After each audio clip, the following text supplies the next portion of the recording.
This Torah class is brought to you by TorahAnytime.com.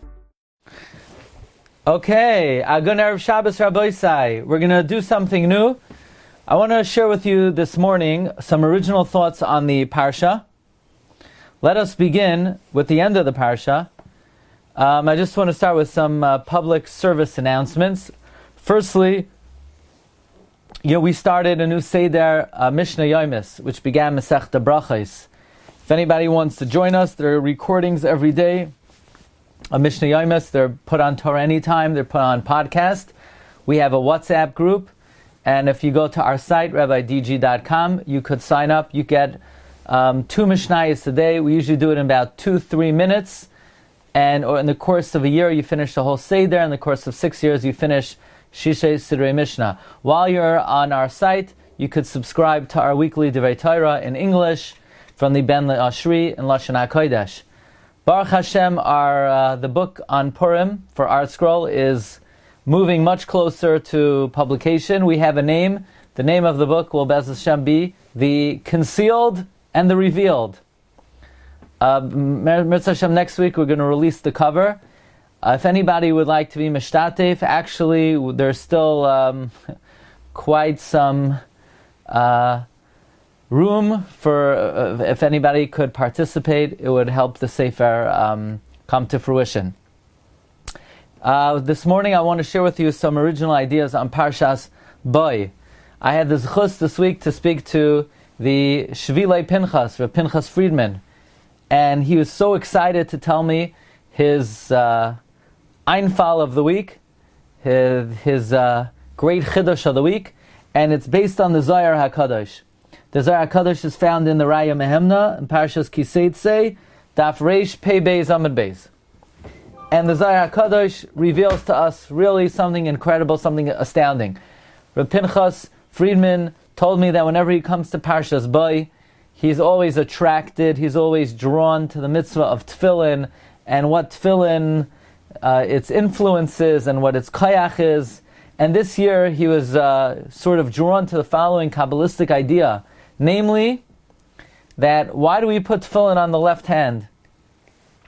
We know it's Gzeres HaKosav, Al Yadecha Yad Keha, but nevertheless, there's always deeper meanings, and the Zohar HaKadosh is Megala, and let's see, I'll read to you his Lashon. The Zohar HaKadosh says that Kishura de Tefila Diyad Dumya de Akeida de Yitzchak.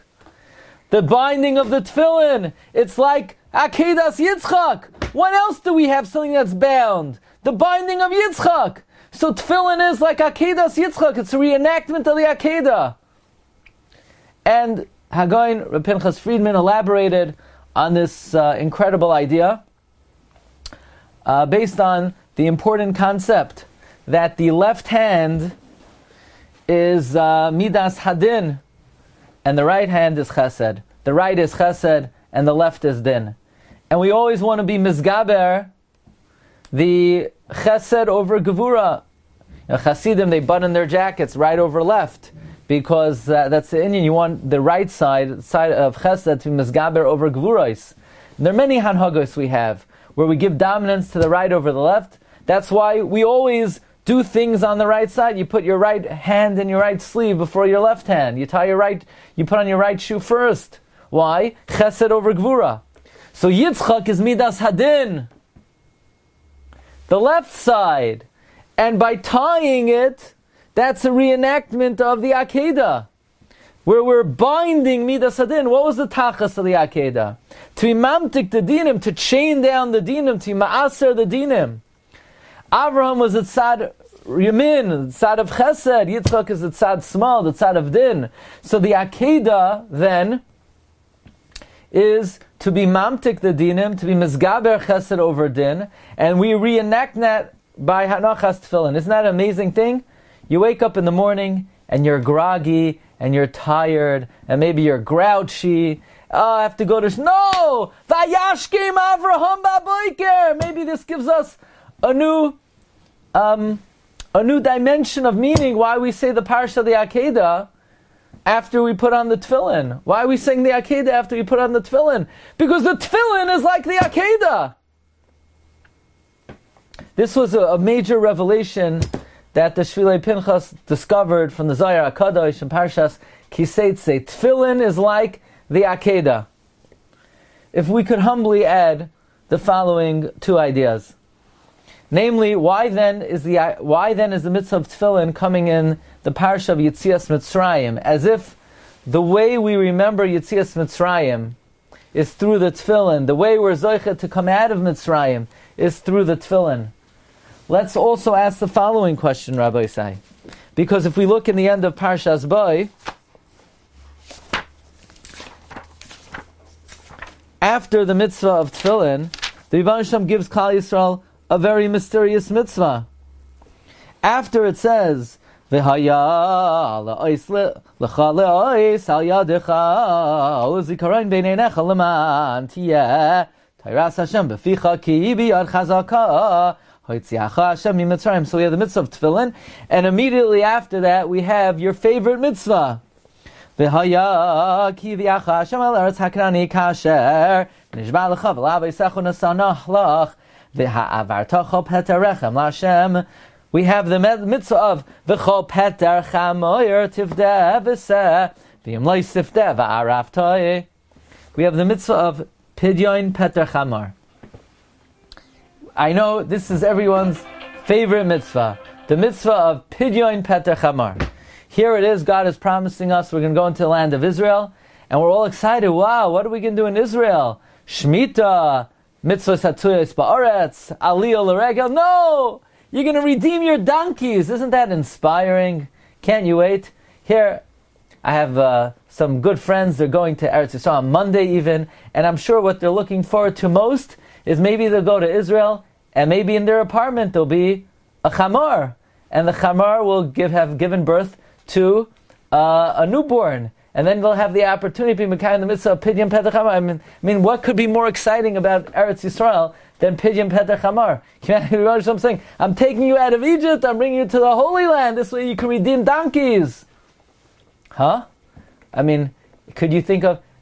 I always think it's humorous. Sometimes, in the middle section of the yeshivish or chassidish papers, by the pictures of the gedolim and the rabbanim, so they have sometimes, this gadol giving shiur, or this admar by his tish, and occasionally they have this tzaddik doing the mitzvah of pidyon peter chamar, and they dress up the chamar in a special outfit, and like special begadim.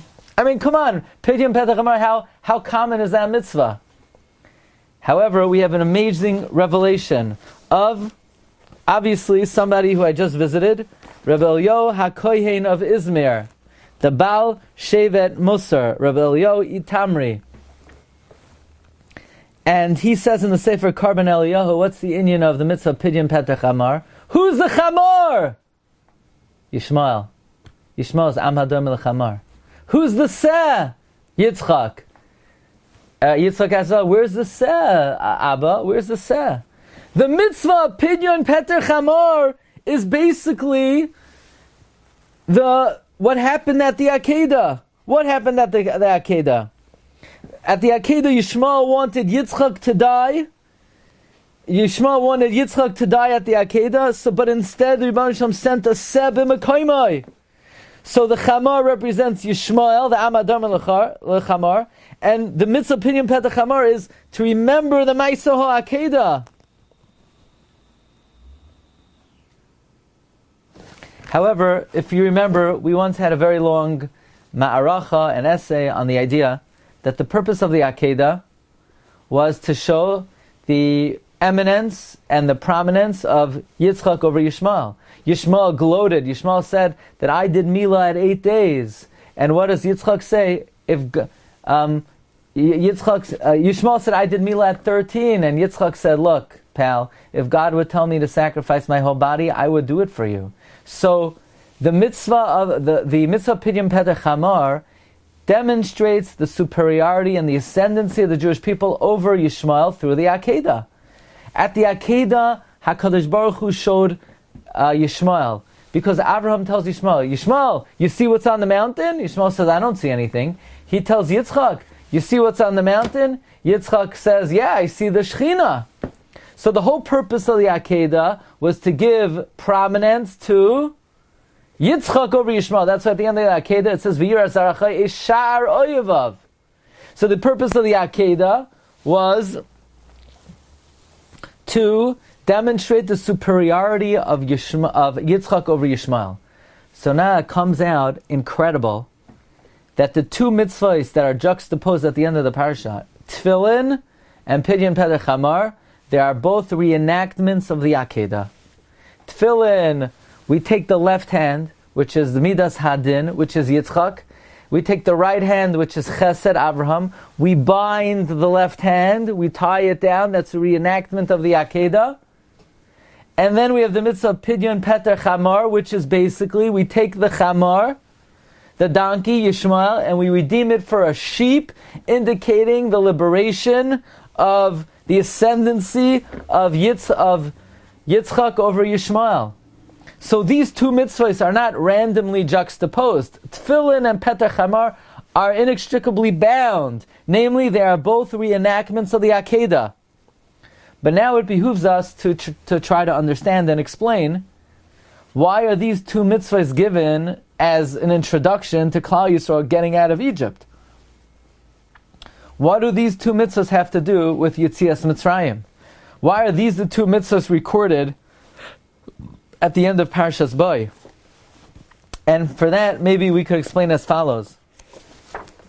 We've also suggested over the years about the famous question of the Arizal, that why is Mitzrayim not counted as one of the four Galiyos? We have Bavel, Madai, Yavan, Edom. What about Mitzrayim?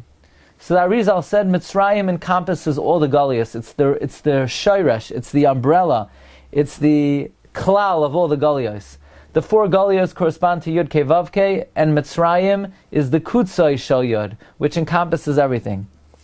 So we also asked the question, why isn't Yishmael counted as one of the four Galiyos? And we suggested, B'dechilu Urachimu, with great trepidation, that in fact, Yishmael and Mitzrayim is the same Galos. As we know, Hagar was the daughter of Parai. And when Parai saw the nisim that happened to Sarah, he wanted his daughter Hagar to attach herself to Abraham Avinu. We know that after Yishmael left Abraham's house, he returned to Midbar Paran. Chazal say he reverted and turned back to where he started from. The same way Yishmael is called a Chamar, in Yechezkel, Mitzrayim is called a Chamar. Api Kabbalah, Mitzrayim and Yishmael both are connected to water, the Yam. They both have the same angel, Rahav. They're both steeped in promiscuity, in lewd behavior. In Chayei it says by Yishmael, Asher al pnei Mitzrayim al pnei kol echav nafal. We know there's a very deep connection between Egypt and Ishmael.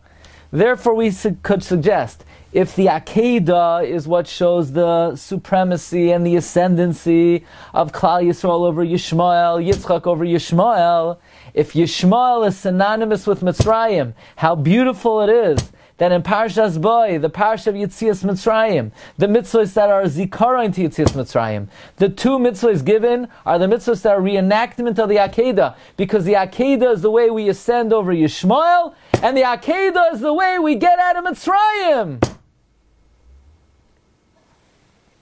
So, next Sunday morning, when you wake up in the morning, and maybe you're a little tired, just think that the same way Avram Avinu woke up early in the morning and he saddled his own donkey to fulfill the mitzvah of the Akeidah, we have the mitzvah of the Akeidah every morning. If you're fortunate enough to have donkeys living in your backyard, then you could do the Akeidah with Pidyon Peder Chamar.